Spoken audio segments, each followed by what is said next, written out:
ఓం నమో విరాట్ వెంకటేశాయ శ్రీనివాసాయ కళ్యాణ వెంకటేశాయ.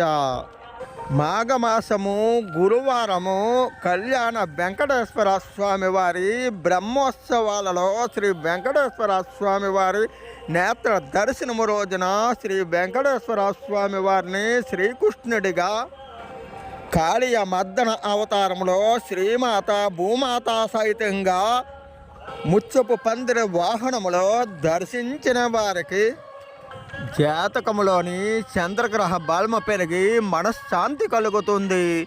గురువారం రోజున నేత్ర దర్శనంలో శ్రీ వెంకటేశ్వర స్వామి వారిని దర్శిస్తే ఎన్ని శాంతులు చేసినా విడిచిపెట్టని దుష్టగ్రహాలు విడిచిపెట్టి పారిపోతాయి. కాళీయ మర్దన అవతారంలో శ్రీ వెంకటేశ్వర స్వామి వారిని దర్శిస్తే బలిష్టమైన సర్పదోషం శాంతిస్తుంది.